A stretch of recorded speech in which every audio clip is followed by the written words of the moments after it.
In the world of sports, Uganda has moved milestones from playing in Kansas to being one of the top sports countries in Africa. We sat down with different sports ideals as we made 59 years of independence. Maina Balirwa tells us more.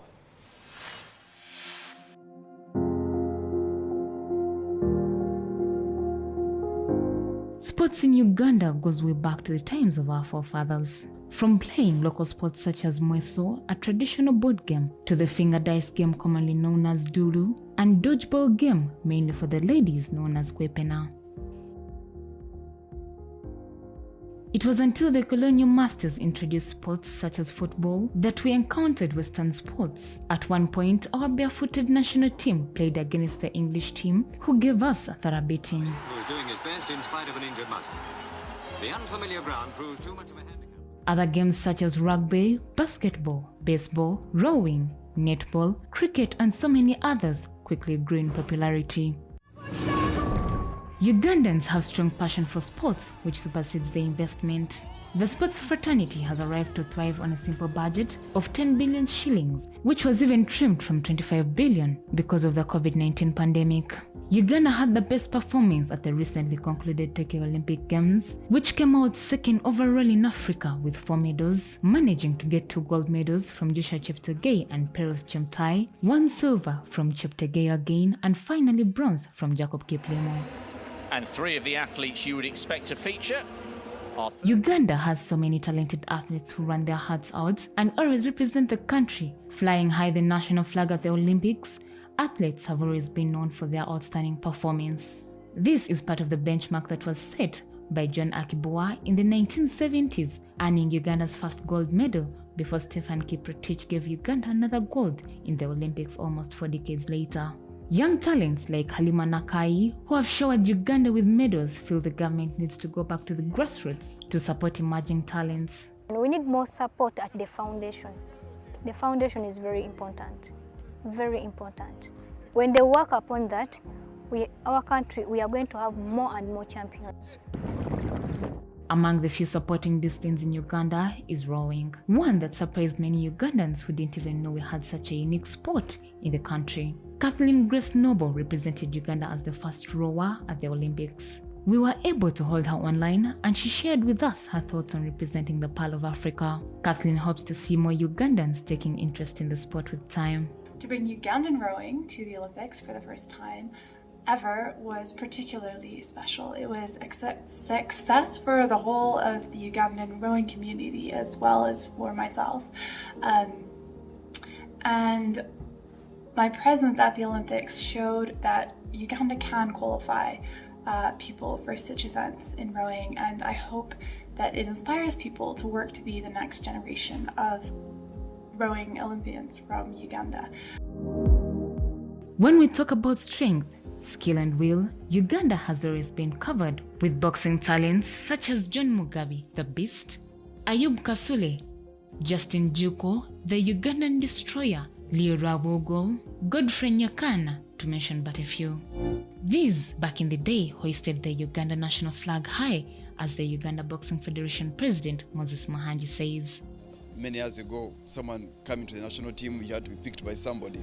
But now we organize trials whereby someone makes it on merit. That was never there. We've tried to connect with the world of boxing, because then until I became president, there was no international technical officials in Uganda. Now we have one, who is myself. So now we are able to connect Ugandan boxing to the world boxing. According to Mahanji, boxing took steps back from its former glory because of poor leadership, but he pledges to restore it to what he remembers it to be. For as long as we stay focused and we stay stable in terms of administration of the federation, because also one of the biggest challenges for boxing has been the instabilities. Almost every 4 years we change leaders. Now the more we change leaders, we go back to stage 1. Boxing also rewrote history when they had their first lady represent the country in the physical sport, a step forward for women empowerment in the sport. Medalist Shadil Musaboji and captain of the national team, the Bombers, says there has been change in boxing. Many young boxers are given opportunities to showcase their talents. The federation is trying hard and is working on to get big investments of partners to sponsor them and trying to get the raw talent from the young boxers to use them for future use. I'm 14 years old and I was the youngest at that event, which was making history in Uganda, being the youngest at the Paralympic Games, and I'm really proud of that. The perception of people with disabilities in Uganda is really bad. People with disabilities are seen as people who cannot handle themselves, people who can't do things that people can do. I'm really happy that I've got to show Ugandans that people with disabilities can be normal people and can do anything that they want to do. I would say especially swimming, because swimming is a very difficult sport.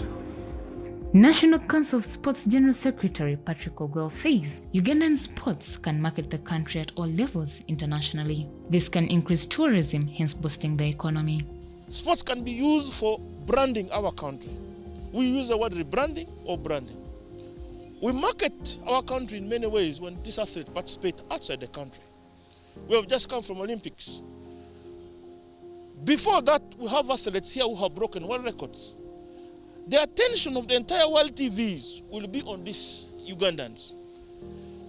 Many times when they're introducing these athletes, they are talking about Uganda. They are talking about what the country they have come from is situated. They are talking about the potential of such countries. That is marketing. How many world TVs were there when Uganda anthem was being sung in favor of recognition of the excellence by our medalists in Tokyo? Can you pay that one in monetary terms? It cannot be even $6 million. It's over and above. But somebody is being hired to be given the same amount of money for a 30-second advert on Uganda. So we are the best promoters of our country. And therefore we look at investing in those athletes to produce more so that our presence felt all over the world. We would be bringing more tourists.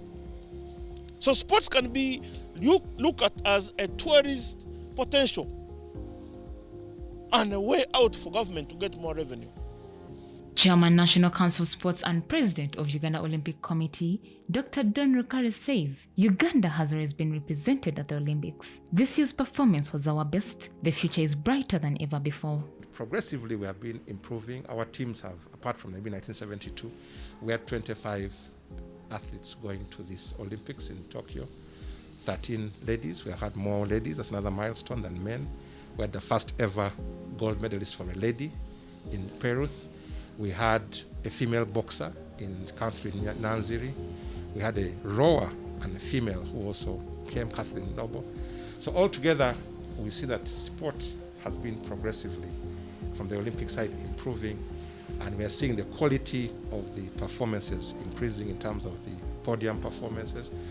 With the government behind sports in Uganda, Sports Minister Dennis Hamson Obua says the sky is the limit. Sportsmen need facilities to grow and sell the nation. Sports should be its own ministry in order for it to develop and all the other sports facilities.